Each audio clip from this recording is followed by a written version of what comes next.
Pesticides और chemical से पके फलों के दौर में यदि आपको डाल पाक फल मिले तो यह न सिर्फ आपके स्वास्थ्य के लिए बेहतर है बल्कि स्वाद भी लाजवाब मिलता है। इंदौर के आसाराम बापू आश्रम में इन दिनों जैविक पद्धति से पके आम की बहार है। आश्रम ने इसकी बिक्री भी प्रारंभ कर दी है। आश्रम द्वारा सीजनल सब्जियों की भी बिक्री की जाती है। आम के इन बगीचों को देखकर आपको लग रहा होगा कि यह दक्षिण भारत या महाराष्ट्र के आम के बगीचे हैं, लेकिन आप जानकर आश्चर्यचकित होंगे कि यह इंदौर के आसाराम बापू आश्रम में लगे आम के बगीचे हैं। यहाँ इस वर्ष आम की बम्पर बहार है। लंगड़ा, दशहरी, केसर, राजापुरी और देसी आम सहित बड़ी मात्रा में कमली आम आश्रम के बगीचे में लगे हुए हैं। प्रतिवर्ष 30 से 40 टन आम की पैदावार आसाराम बापू आश्रम में होती है, जिसे पकने के बाद बिक्री के लिए रखा जाता है।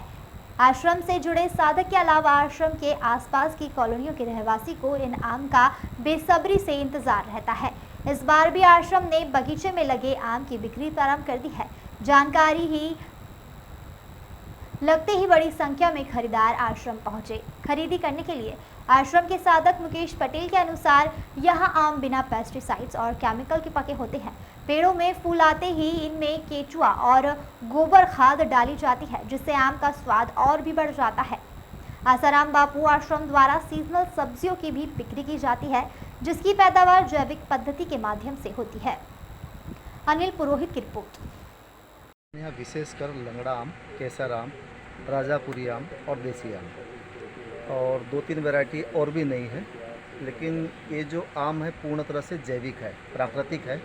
जब इस समय में आश्रम में अपने परिसर में जब आमों के फूल आते हैं उस समय उनमें वर्मी कंपोस्ट, केचुआ खाद लगभग 10-10 किलो की मात्रा में उनकी जड़ों में डाल दिया जाता है, ताकि जब आम बड़ा होता है तो उसको पोषण मिलता है और उसका प्राकृतिक रस जो होता है बड़ा मीठा होता है। और कई लोगों की मांग होती है, जब सीज़न के लोग पूछते कब आएगा, और जब सीज़न आता तो हाथ नहीं लगते हैं। और आप देख ही रहे हो, आज सुबह से कई लोग आए और आके लेके चले गए और लगभग 1 सप्ताह और चलेगा ये सीज़न। जिनको भी चाहिए आकर लीजिए। फलों के अलावा सब्जियां भी, फलों के अलावा जैविक सब्जियां भी होती जो मतलब जिसमें कोई केमिकल वगैरह नहीं डालते हैं, तो वो आश्रम परिसर में जो भी साधक जुड़े होते हैं वो लोग भी आते हैं। करीब कितना साल भर में कितना हम यहाँ से?